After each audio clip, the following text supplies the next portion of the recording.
sustain that hope. I have always believed that hope is that stubborn thing inside us that insists, despite all the evidence to the contrary, that something better awaits us.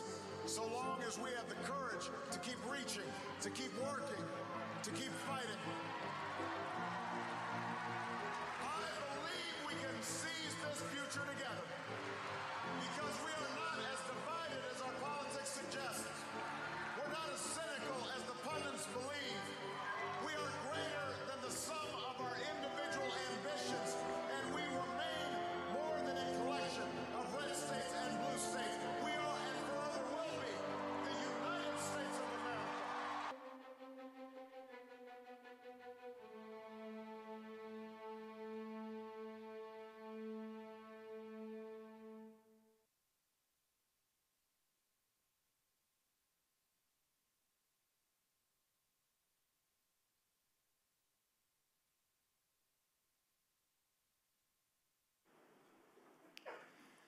Well, that was a very sobering conversation. I hope that we'll be able to find something a bit more optimistic to talk about in this panel, but I can't make any guarantees.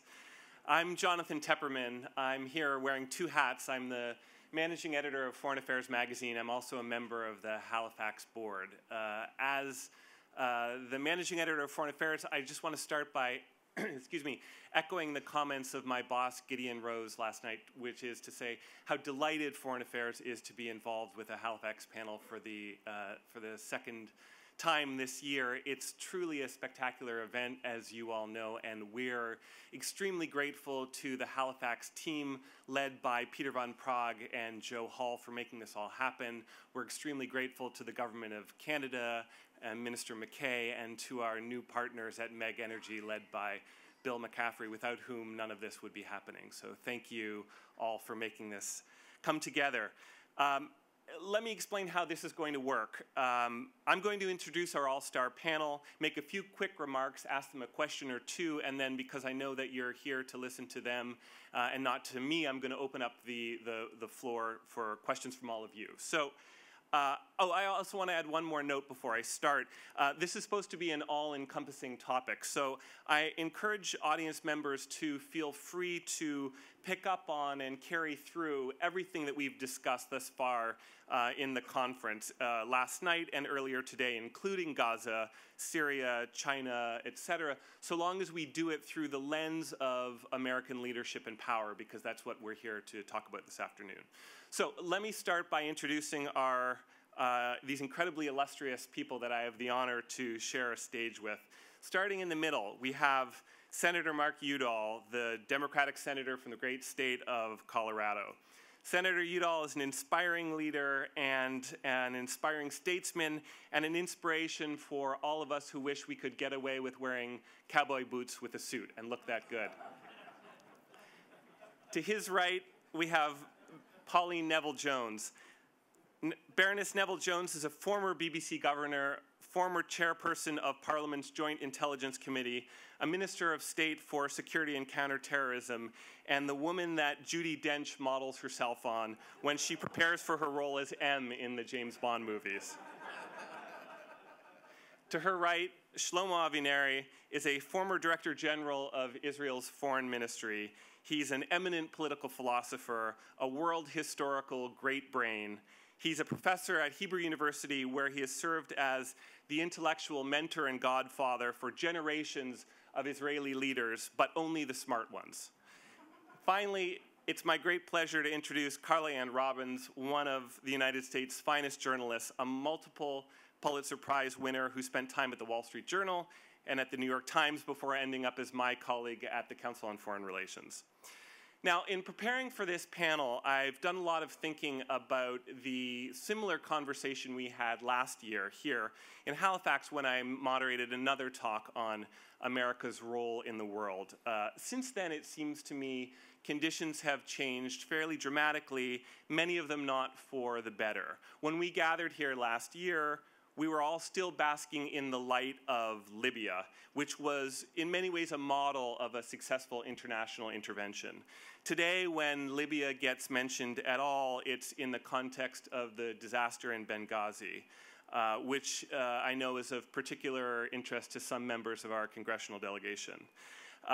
Meanwhile, the international community seems completely stymied by Syria, and leadership on that subject is hard to find. Then, of course, there's the US election, all now 10 days old. Although President Barack Obama was just reelected and has some new political capital in the bank, his honeymoon lasted all of about 6 seconds, and here I was going to make another joke about Senator McCain, but I'm afraid to do it behind his back because he'll kill me. It's debatable what kind of a mandate the re-elected president has. What's not debatable is that we just came through an extremely divisive partisan battle dominated by money and political bickering with depressingly little substantive discussion of foreign policy questions. Meanwhile, once again, we're facing a divided government in the United States, and then, of course, there's the economy. While we finally seem to be at the beginning of a recovery, and smart analysts that I know are starting to bet on the United States again, the rebound is very fragile. Of course, we're still looking at the fiscal cliff, the possibility of mandatory spending cuts in the new year, and the need for intensive investment in things like infrastructure and education. And where exactly the money is going to come for those things, nobody is sure. Internationally, conditions have grown a lot less conducive and forgiving, I think, in the last year. Europe is still preoccupied with its own crisis. Relations with China and Russia have gotten a lot rockier. Many emerging powers have become more assertive. The Iran problem hasn't gone away, and now, of course, we're confronted with Gaza as well. So it's not exactly a cheerful picture, which leads me to my first question, which I want to ask all of our panelists, which is there going to be American global leadership in 2013? I know that sounds like a glib or a silly question, but what I really mean is, what will that leadership look like, and what will the impact of the election be? Will we see something akin to what we've seen over the last 60 years, where the United States dominates field after field, generally sets the global agenda, and helps write the rules of the road? Or are we looking at the dawn of a new, much more constrained era? Senator Udall, why don't you start, please? Jonathan, thank you for hosting all of us. I'm not sure I'm particularly pleased you called me a statesman, because in my state, a statesman is generally a dead politician. And somebody said to me, we need more statesmen. But America intends to continue to lead. I'm going to make that statement right out of the blocks. And let me make the case this way. If you think about what we've faced economically over these last number of years, almost 4 years now, since Wall Street imploded and the world's economic travails affected all of us, we have still stayed engaged in what's been called the Great Recession. We were literally on the edge of a depression. And the fact that, given all the pressures on us domestically, that we've stayed on the world stage, we've led in some new and creative ways, and I think we'll talk about that during the panel. I think that speaks volumes about our intention to stay engaged. And if I could lay the foundation for why that's so. We have both enlightened self-interest and bald self-interest in being engaged. Our enlightened self-interest has to do with commerce. Bald self-interest has to do with a commodity called oil. Minister McKay talked about the moral calling that we all feel as small d Democrats.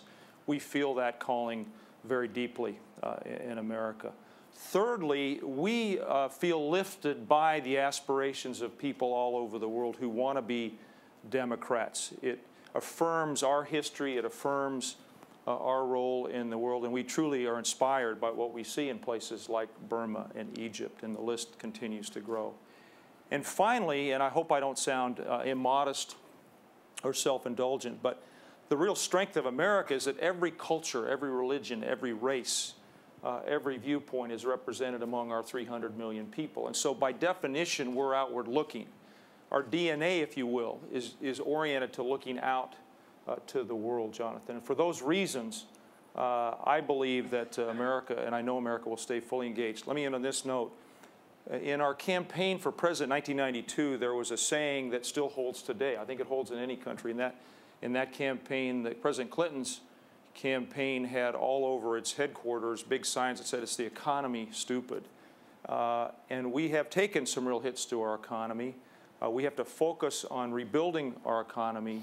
That's why I'm so intent on getting a grand bargain as soon as possible that balances spending, cuts, fixes to our important social safety net programs while maintaining the investments that we all make in all our countries in infrastructure, in education, and in research and development. And that's, hopefully you'll root for us. We may go to the edge. It's not a cliff, it's a steep slope. I'm a mountain climber. I'd like to think about it being more we're climbing a mountain to the summit. We have to navigate cliffs and difficult terrain, but I'm confident at some point in the next 3 to 4 months we will have a clear economic package and a grand bargain. Baroness Neville-Jones, are you rooting for them? Well, we just heard, it seems to me, a great profession of American self-belief, and I think that's very important.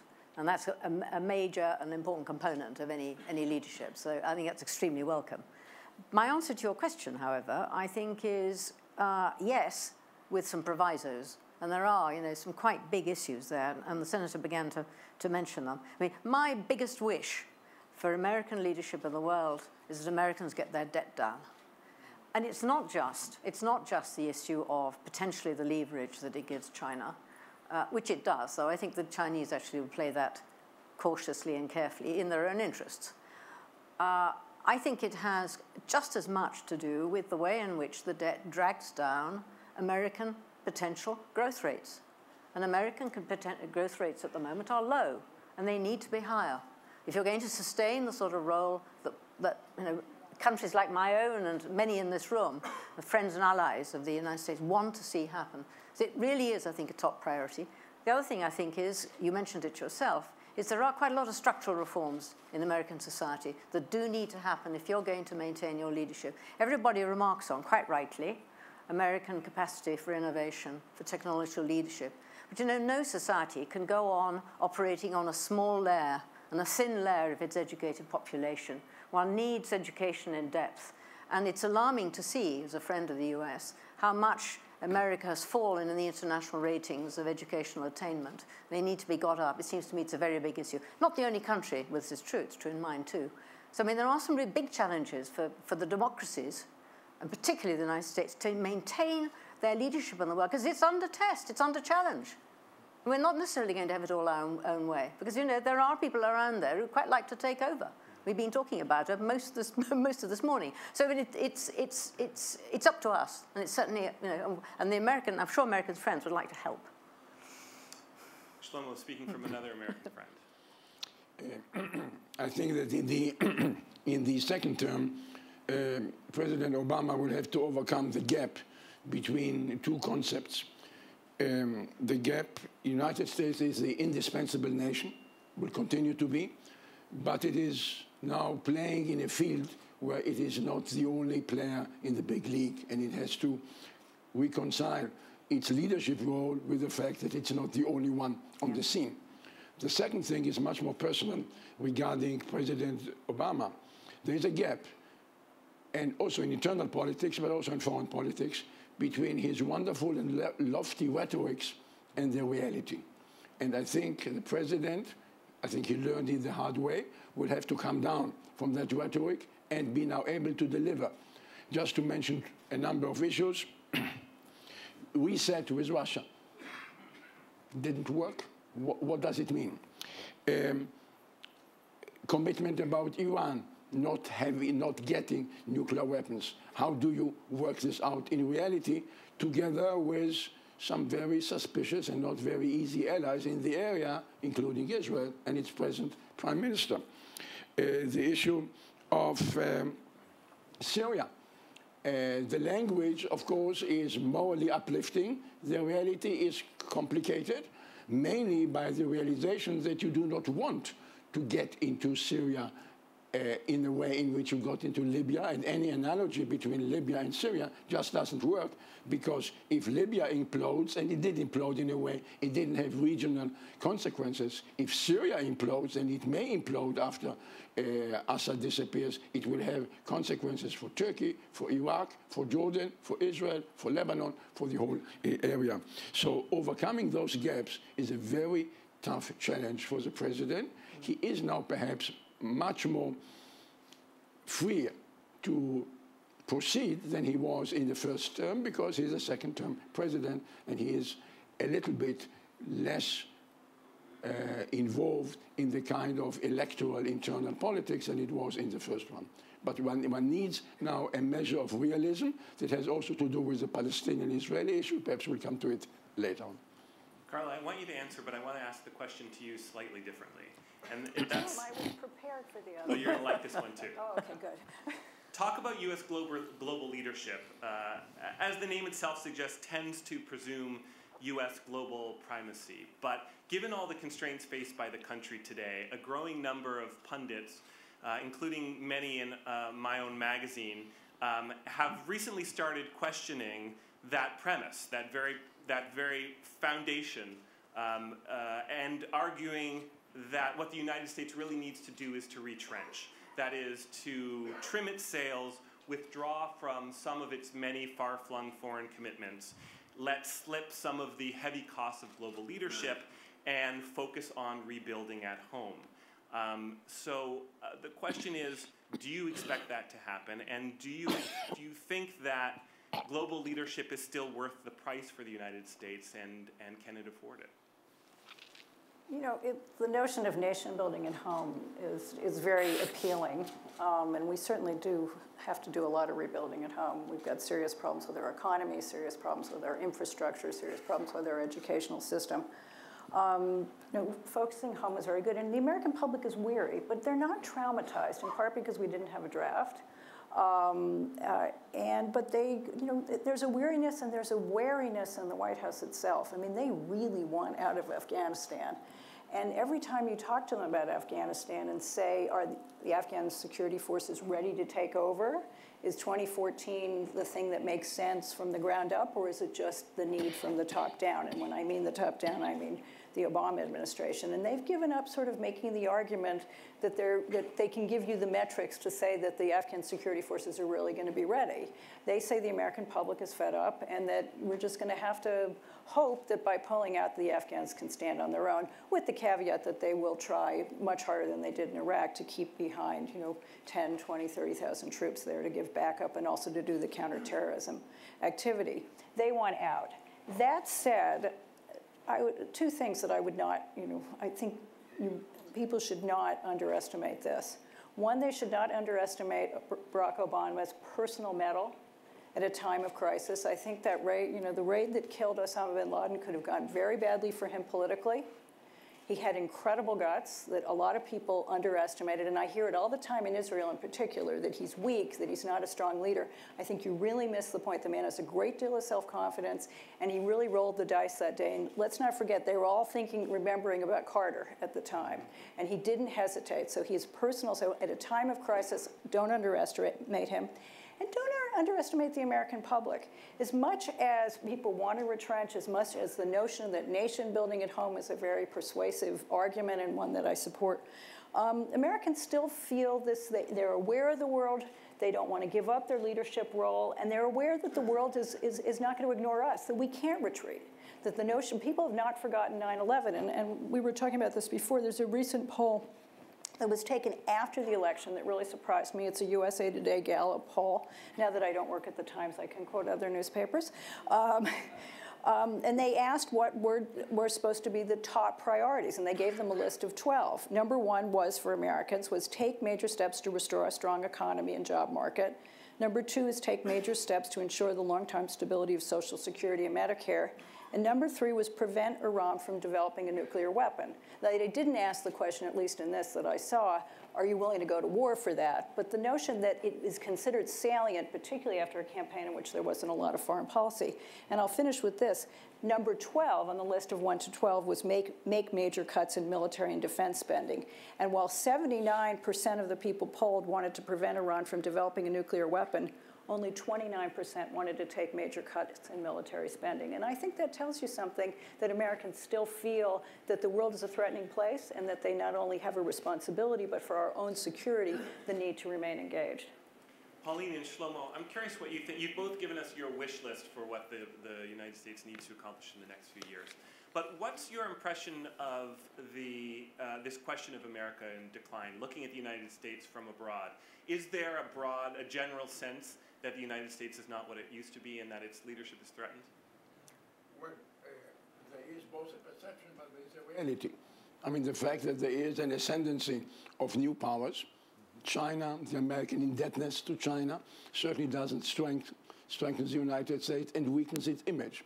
On the other hand, and here I think President Obama tried to do something, but I don't think very successfully, there is certainly in the Middle East, in the Arab world, in the Muslim world, a very deep feeling of estrangement, if not enmity, to the United States. And here, if I may say in parentheses, there's a gap, there's a difference between what's happening now in the Arab world and what happened in Central and Eastern Europe in 1989.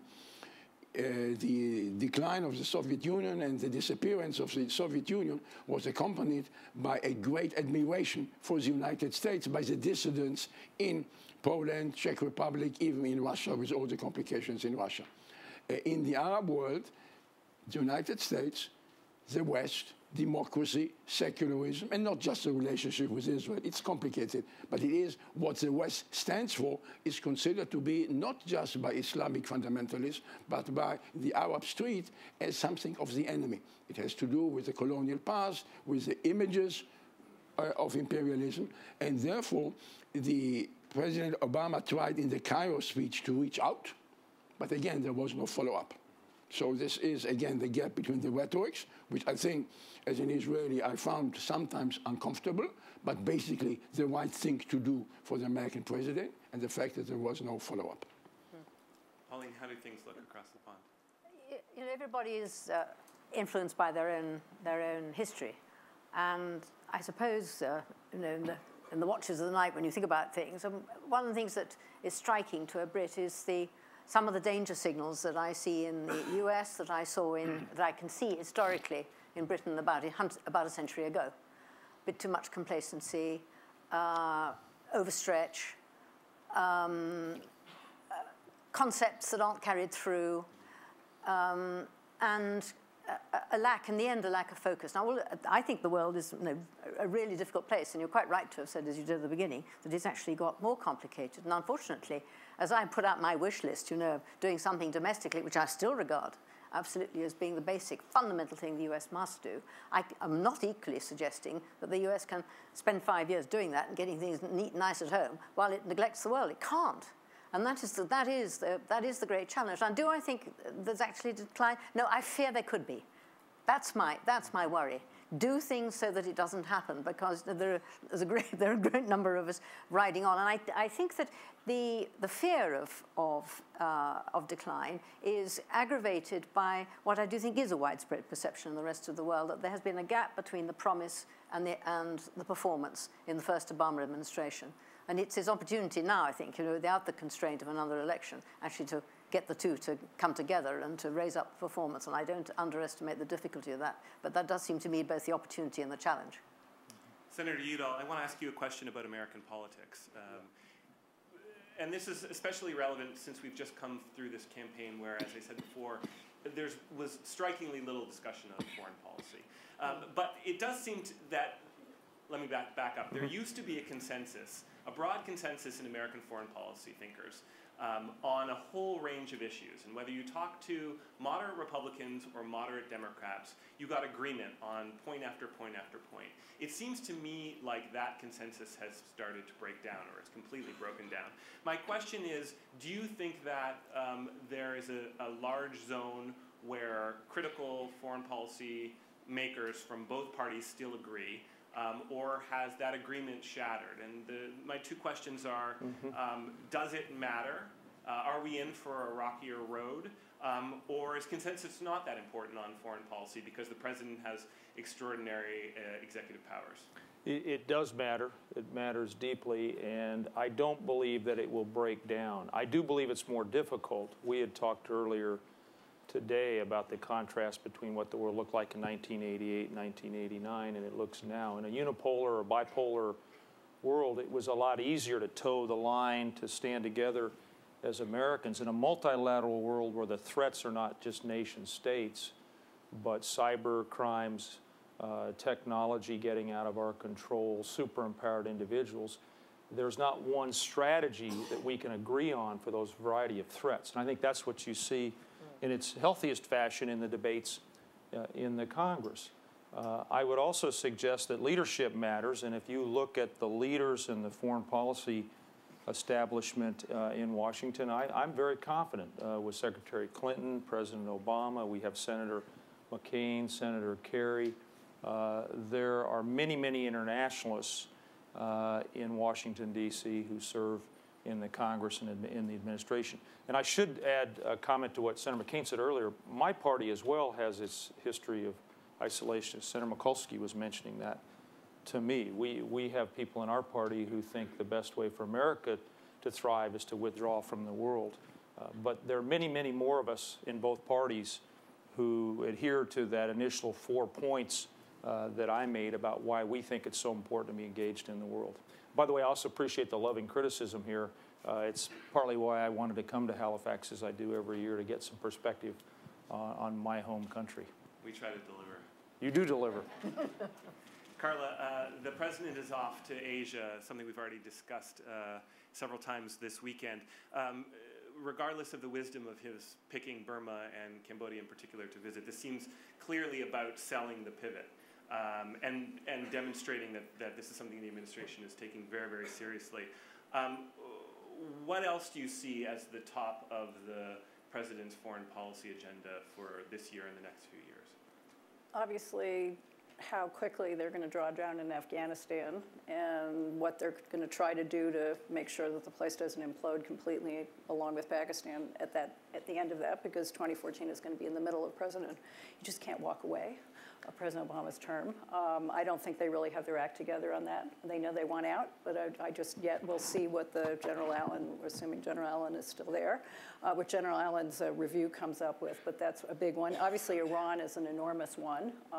There's time here, but there's not a huge amount of time on this. When I think about all the time that I covered this in the George W. Bush administration, and we were always X number of months away, and now I do believe we're getting to the point of being X number of months away. So there are going to be some pretty big decisions. I think the president drew a very clear line that he wasn't going to accept containment. Now, this is another one of these issues in which there is a gap between rhetoric and reality?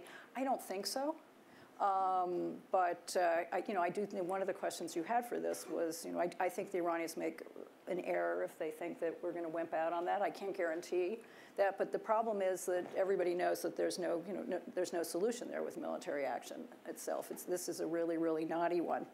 I do think there's one other thing that's really, and it sort of shows how old I am, but I do think that there's one of the things that intrigues me is that we've heard again and again that this is the end of American power. And I was fascinated when I was in Britain and recently that it seems everyone who studies American politics, is saying it's the end. It's finally Schadenfreude. It happened to us. We lost our empire. You're going to lose your empire as well. I think what's happened that is so intriguing here is that, after in the end of the Cold War and the rise of the EU, there were all these people were very worried, does this mean that the United States is not going to be number one, that we're not going to utterly dominate the world? I think that given the size of our economy, given the history that we have, given the moral values we represent, given the fact that we have the creativity of Steve Jobs, still in our DNA. There are a lot of reasons we're going to lead. I think the Obama administration made a mistake when they talked about leading from behind. They should be talking about leveraging, because I don't think that the American public wants to go it alone, but I don't think we have to go it alone. And I think that the bitterness after the Bush 43 administration and the sort of bullying that went on is that the United States can leverage itself and working with other countries as well. But ultimately, we are the indispensable nation. And that means that, that I think Libya was handled correctly. The French nudged us along. They could never have done it without us. But I think very often, we're also the ones nudging it along. And so this notion of leverage, I believe, is what Obama is going to be pushing. And I think the American public is far more willing to accept it. They didn't buy the apology tour notion during the campaign. And there would have been a time in which that would have been a very vulnerable thing for Democrats. But I think the American public is open for that. They want to lead, but they don't want to lead alone. Okay, it's time to open up questions from the floor. Right here, please. Just wait for a mic so we can get it on the recording. Other mic? Can you bring a microphone down here, please? Thanks for your patience. No, oh, yeah, thank you. And give us your name and affiliation, please. Elizabeth Cobbs Hoffman. I'm a professor of history at San Diego State and also a national fellow at Hoover Institution. This question about being number one, I think that it's important to ask whether or not that's really what we're striving towards. The United States has always been a power-sharing nation, more than many other nations have been. And as much as we're criticized for being fickle, which criticism is well taken, it's also true the United States has been extraordinarily steadfast for 65 years, and that through president after president has followed a remarkably consistent policy, which has been the policy of the Truman Doctrine. And that was a doctrine that was debated with great bipartisan thoughtfulness in 1947. And the question, I think, today, which is a question we fear to ask, and maybe it's time to ask it. Maybe we can trust the American people enough and the world community enough to actually ask the question as to whether or not that needs to be revised. We have done this for 65 years, and we do have a large debt. And our students do not go to school for free, as they do in countries like Ireland and Finland. Our students have enormous debts in order to become qualified to be actual working citizens. So I think you're right that the best thing we can do for the rest of the world is to be our best, but it's difficult to do that with carrying this very heavy burden. One thing I really appreciate about Minister McKay is that he's raised this question as to how the burden can be more equitably shared. So I think that the best leaders develop other leaders. Certainly military people in the audience would tell us that. So two questions. Is it time, perhaps, to consider whether or not the United States should be the indispensable nation? At least we can ask the question. We shouldn't be scared of questions. And also, how can we develop other leaders so that as our muscles bulge, other people's muscles don't atrophy, so that we don't take the initiative so much that others cease to take the initiative at all? Let's focus on the second part more than the first, because I think there's been some discussion of the first half of the question already. How do we develop better partners abroad? We can either hear the perspective from abroad or from the United States. I'll have a try. Great. Okay. Well, I think there are a number of things. One is actually call on your allies, good allies, entitled to call on them. Which means what specifically? Well, it means actually the point that was made by the questioner that actually the US has been a power-sharing nation. That's true. And what's more, the US has always been best when leading an alliance, having a partnership around her, doing something collectively. Very, very good at that. And I mean, the work that's been done over Iran is a good example of where that actually does work. And it's one of the best bits of diplomacy that we've actually seen in recent times. So it is a formula that works. It's partly because allies work together for a long time, understand each other, can do things together. Can I make a point here, which is, and I agree with you, that the P5+1 talks are the way to go, except when everyone talks about the end game and when the Iranians talk about the end game, they want a bilateral negotiation with the United States. Just a point to be raised I don't here. deny that may well be the case, but would you have got to that bilateral end point without the route march that's actually been taken with other allies? So not arguing really about that. What I am saying, though, is it's one of the most effective modalities that does exist. But there's another part to this question, obviously, which is what about all the countries where there is leadership potential? Do we as Western allies, and I will generalize it, though I think it's particularly a point the US needs to think about. I would like to see, I must say, in a sense, us relying less as Western countries on intervention and more on the traditional instruments of diplomacy and investment in other countries. I mean, I don't want to see us confronting some of the terribly difficult problems we've now got, actually, by yet more intervention if we can avoid it. But what that means is investing behind countries where you've got a chance really to help. North Africa is a very good example. There's been a revolution there. That part of the world is in flux. We need to invest behind the Moroccans, the Tunisians, the Libyans, and indeed, so far as we can, the Egyptians, and those countries, before actually they consolidate into something else. And that means helping them with their institutions, above all things, their courts, their justice system, their education. And that's where our money should go, if we possibly can. And we're bad. We spend millions, trillions, on military intervention, where a relatively small amount would do a very great deal over the long term in some of these others. So that's what I would like to see. And that does develop leadership, because it develops societies, and out of societies come leadership. And of course, bringing people to your universities is an extraordinarily important investment as well. So there's lots of scope, actually, for doing things differently and very effectively. Thank you. Shlomo. Two things. First of all, United States is number one, but in order to be an effective number one, it needs allies and it needs credibility among the allies. When President Obama decided not to travel to Berlin at the anniversary of the fall of the Berlin Wall, this created a gap in the credibility of the American president among Europeans. When President Obama later on was, to my mind, not realistic about what can be achieved between Israel and Palestine, and found itself within a few weeks in confrontation with the Israeli Prime Minister, this did not create credibility to what he was going to do, which leads me also to what can be done, and Muhammad Shtayyeh, my friend, mentioned it earlier. United States should be more involved than it has been until now in the Israeli-Palestinian peace process, but it has to be realistic. What President Obama tried to do immediately after becoming president was utterly unrealistic, and it failed. And you can blame the Israelis, you can blame the Palestinians, but it failed because there was no political will on either side or both. And perhaps just as in Cyprus, or in Bosnia, or in Kosovo, absent a final status solution, one has to rethink, perhaps, to move forward, but to move forward by stages. The status quo is unacceptable, I have no problem with that, but to realize that in order to achieve something, you cannot achieve it, as Senator Mitchell was told to achieve, within a year or two, to have peace between Israel and all Arab countries. This was just utterly unrealistic. And if the president will now move towards a much more nuanced and much more moderate goal, he can achieve things in the Middle East. But let me push you on this, because this has been an issue that's burned the fingers of every president that's touched it.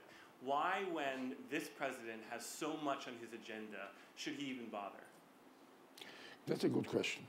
But it brings out the fact that the United States, when it comes to peacemaking, is not omnipotent. The United States wasn't able to solve Cyprus, despite an unplanned. It helped Bosnia by Dayton, but this is not a solution. In Kosovo is independent, which is fine, but the United States wasn't able to move Serbia. This is not a mighty country, this is Serbia, because Russia is behind it. So one has to be realistic. The United States has not until now been able to solve any national conflict, period, because you need the local will. You may bring recalcitrant horses to the water, but they're not going to drink. You can make them sign on a piece of paper, but then the question of implementation takes 2 or 3 or 4 years, and if one or both sides are not happy, they're not going to implement it. So there are limits to American power, especially vis-a-vis small countries. Not only Israel, but Kosovo, Serbia, Cyprus. But this sounds like an argument for not getting involved in the peace process. No, because the present status quo is unacceptable. There is a cost to United States security. Things may blow up in the Middle East, and then the United States will have to come in. The problem is that even a strong country like the United States usually comes in a local conflict when there is a major crisis. If things seem to be okay, you just fiddle around at the edges. The situation now is complicated by what happened in the Arab countries. It's complicated by what's happening in Syria. It is certainly complicated by what's happened now between Israel and Hamas. It is complicated by the fact that there is not one legitimate spokesman for the Palestinians. You have 2 Palestinian entities. Whatever their relationship is, none of them accept the other as legitimate. One has to address those things one thing at a time. Okay. But I would say, if I just could, that not being able to get a total solution is not a reason for not actually doing something. As an absolute basic minimum, stop things getting worse. And that's very often the role of the US. And the really troublesome problem about Syria is we don't know whether it's worse to intervene or not intervene. Because it could, just don't know. I'm going to let Joe Jaffe jump the queue because he's going to attack me if I don't. Let's wait for the mic. Pauline, I'm just as fascinated as the next guy about sharing leadership and recruiting leaders. Now, I have 2 questions. One is, if you wrote the want ad. If I wrote the what? If you had to write the want ad in the personals, looking for co-leaders, how would you describe the job? What would they have to bring to the table? And second, how long would that list be of the countries, a number of countries that would make your cut? I think you can take the question of growing leadership in a number of ways, and you can say what I want is people of X type. I think the more productive route is to say I'm going to invest in societies that will actually produce leaders who are valued in their own right, because there's going to be no single way, first of all, of actually leading, and secondly, I would actually want diversity. If I give out as the US a spec, that's a real turn-off. So I think invest in societies and invest in ways likely to produce productive and friendly leadership. Gentleman in the back, please. Thank you. My name is Jens Akova. I'm from the Ministry of Defense of Estonia. One question regarding the global leadership of the United States is also, of course, pivot to Asia Pacific, what we briefly touched before lunch. And part of that is a pivot away from Europe. At least that's how many people see it. And of course, bearing in mind the fact that US has many close allies and friends in Europe who are worried about that eventuality. And also bearing in mind the fact that Europe is next to Middle East and North Africa and Russia, which are, let's say, important regions to say the least. And also Europe is a place where the United States finds most of its allies, also for the tough fight in Afghanistan, for example. 30,000 troops in HISF are from Europe. How do you see the panel, and especially, of course, Senator Udall, the United States' future as a European power? Let me start by thanking Estonia for the role you've played in Afghanistan. Thank you for the example the Baltic states have long presented to all of us. And small countries, but fiercely oriented towards liberty and opportunity. Our NATO alliance is strong. I don't think we want to be seen as directing Europe or telling Europe what it should be doing. So I'm a little reluctant to embrace the question you actually asked.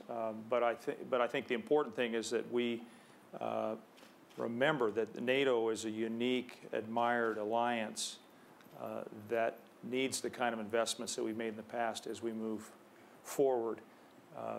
If I could, too, I'd like to add a bit to what was discussed earlier. As Jonathan pointed out, the hands of, I think, the last 5 presidents have been singed in one way or the other in trying to work with the Palestinians and the Israelis.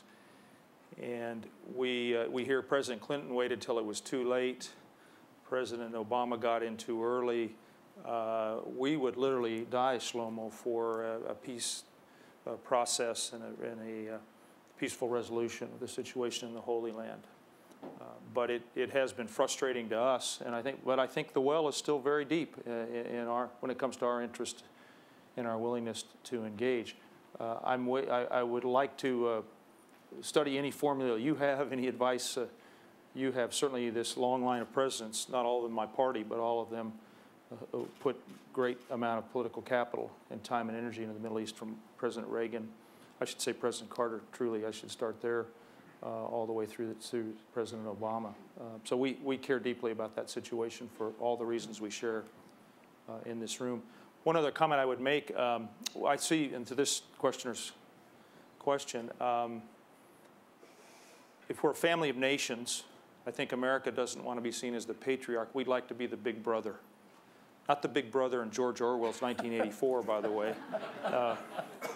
But we'd like to be the big brother that cheers all of our siblings as we also grapple with the challenges in our own country, in our own life. And I just again want to underline, the stronger our economy is, the stronger our presence will be in the world. And our presence today, I would argue, is still very, very strong. And there's nothing that 250,000 new jobs a month in America that wouldn't cure, frankly. And that's where our emphasis will be in the near term.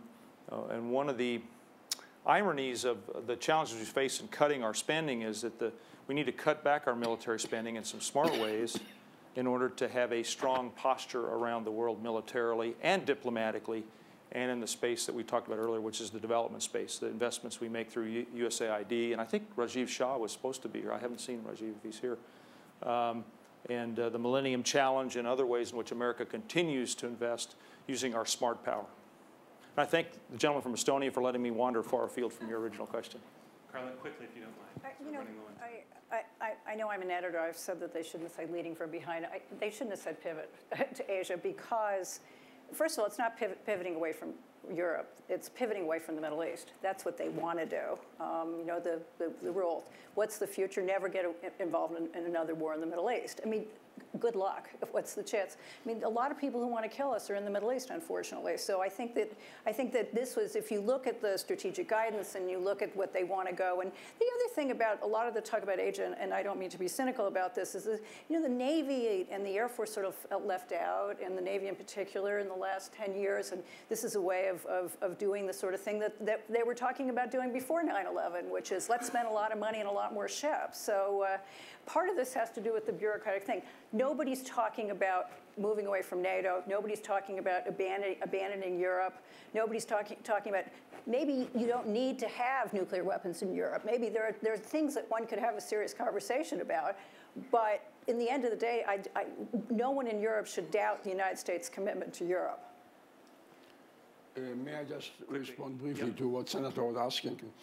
In political science jargon, just as in Cyprus, Bosnia and Kosovo, people realize that absent conflict resolution, you can have conflict maintenance and conflict diminution and de-escalation. The alternative is not the status quo and the final status solution.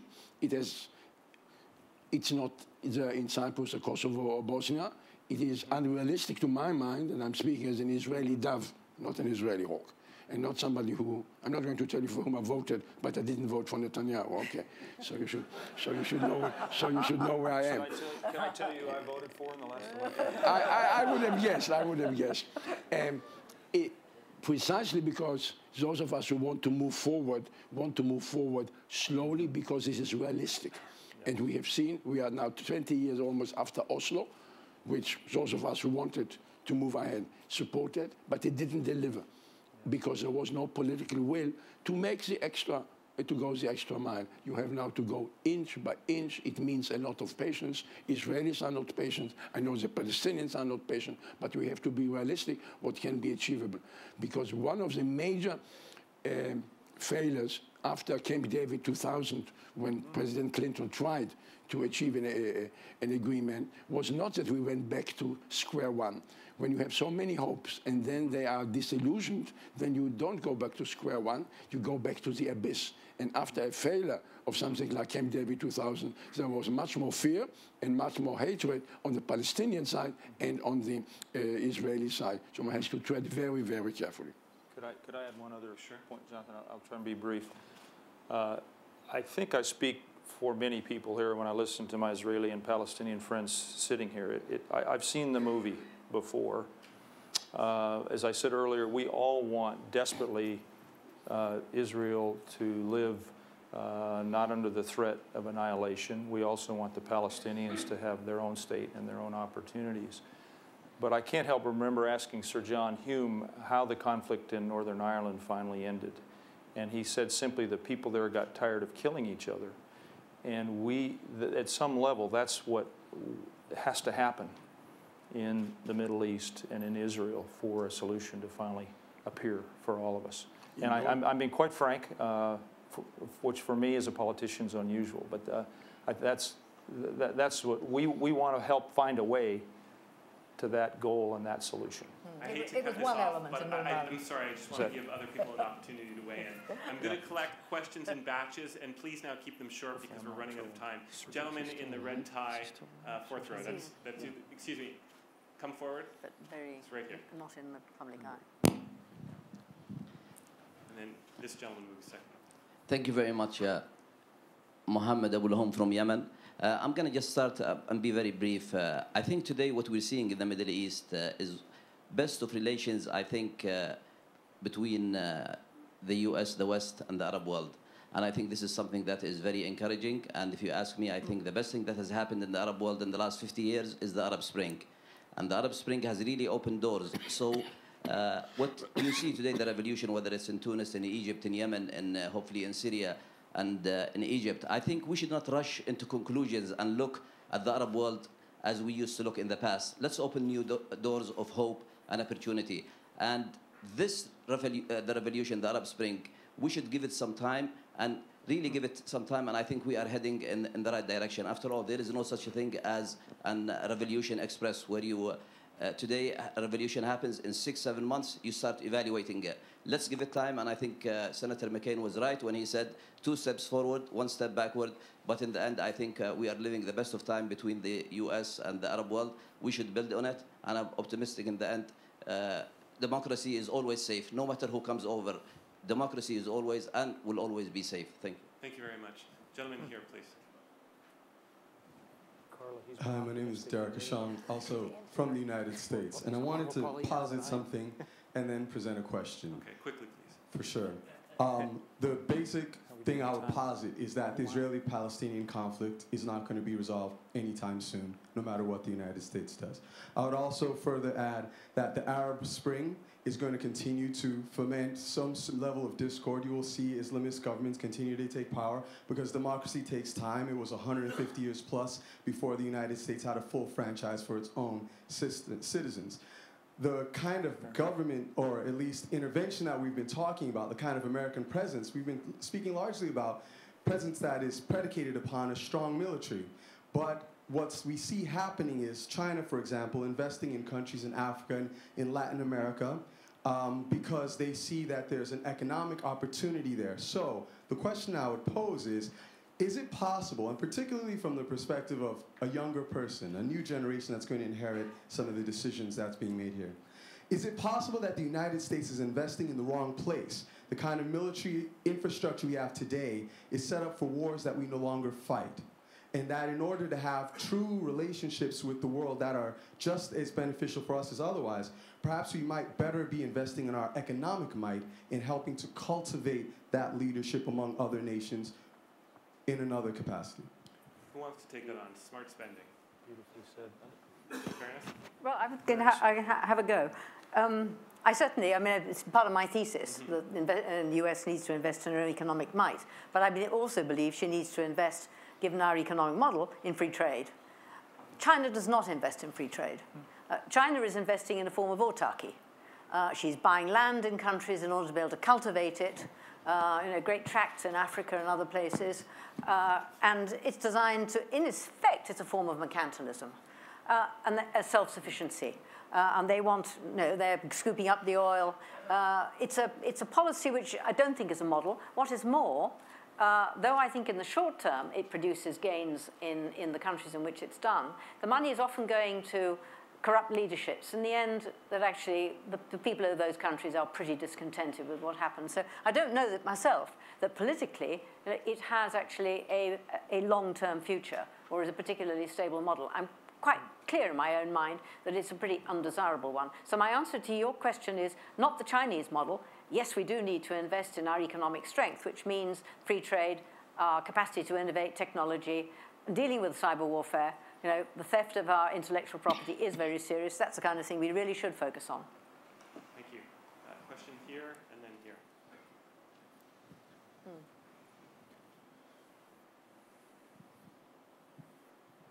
Hey, thank you. Dixon Osborne, Human Rights First, Washington, D.C. In 2008, President Obama campaigned in part on trying to realign national security and foreign policy with the rule of law and human rights. On his second day in office, he banned torture, he closed the CIA's secret sites, but a lot remains undone. We don't have a full accounting of what the CIA did in terms of interrogation and detention. Guantanamo remains open, despite allies who say that they will not extradite people for fear that they would be sent to Guantanamo.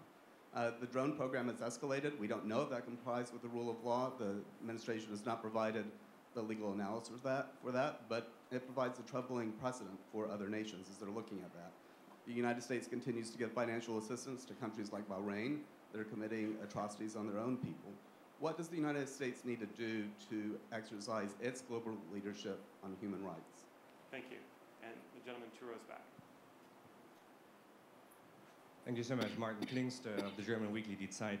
I have a short question. It's about global leadership. I don't challenge the notion that the US will be a global leader in the 21st and probably also in the 22nd century, because if you look at how the world's developed, there is no one else at the moment who steps up to the plate. But my question is, if we are going to see a different US leadership, global leadership in the future because of major changes within the United States. And Senator Udall, you come from the state of Colorado, where I was an exchange student 40 years ago. So visiting your states, you see major changes, also demographic changes. United States, two fastest growing groups are the Latinos and the Asians. So this will have an impact also on United States foreign policy in the future. Second point is energy independence. Also in your state of Colorado, you see huge developments, you know, to new renewable energies, but also to oil and gas. So the United States will be energy independent one of these days. That could also change its focus on the world. So my question is not, you know, if there's going to be a US leadership in the future, no doubt about that, but what kind of leadership will that be, and what do those demographic changes and energy independence will, you know, how will they shape the US focus on the world? Thank you. So 2 questions. Should human rights be a greater emphasis of Obama's foreign policy in his second term? And how will the changing nature of the United States, demographic, et cetera, change US foreign policy? Who wants to take a whack at those? Let me take a whack at the second question. What I think I hear you saying is the United States Congress should follow Colorado's example. You did put your finger on many of the developments, not just in my home state, but all over the United States of America. And you underlined one of the points I made in my initial comments, which is that America's strength is its diversity of its citizens. And I was impressed with the defense minister's use of 3 languages yesterday. In America, every world language, every major and many minor languages are spoken on America's streets. That's our strength. And it ties into our sense of entrepreneurship, innovation. And by the way, returning to domestic politics, which are important, we need a comprehensive immigration reform package, which I believe will follow a grand bargain on our budget, following on what the Baroness said. Let me end with this note. This gentleman here made some very compelling comments. Here's how I would say it. We ought to be wearing more cowboy boots and conducting less cowboy diplomacy. That's the path for America forward. And we're going to reconfigure our forces in a way, and I want to pay tribute to General Petraeus. He made America safer, and his understanding of counterinsurgency tactics can be applied in some of the ways you just described, in that we focus on building civil society, on people providing for their own security. And I see our military more and more directing its focus, its training into those kinds of areas than what we've done in the past 50 years. Now, Senator, that could be an ideal segue into Dixon's question about greater emphasis on human rights. Do you think that should be part of the package as well? It should. I certainly want to defer to others on the panel, but I think we ought to close Guantanamo. I made that clear. I serve on the Intelligence Committee. We are going to respond to your first question. I can't tell you much more detail-wise because of my security clearances, but what happened under the auspices of the CIA in the previous administration needs to be aired. We need to learn those lessons. And we need to have a discussion about drones broadly in our society and the societies across the world. I'm a great admirer of Senator McCain, and he's not here, so I'm a little bit uneasy sort of questioning a statement he made here earlier about values and interests. A country's values should be its interests, but they not always are.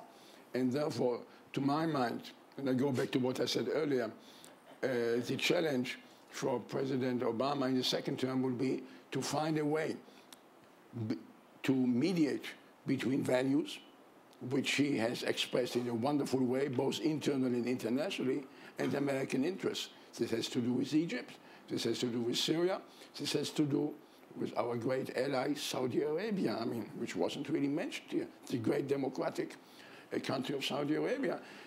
And there are some gaps between values and interests. One has to live with it, but one has to try to minimize those gaps. And I think this is a serious challenge, and somebody like President Obama may have it in him because of the fire in his belly to carry it out.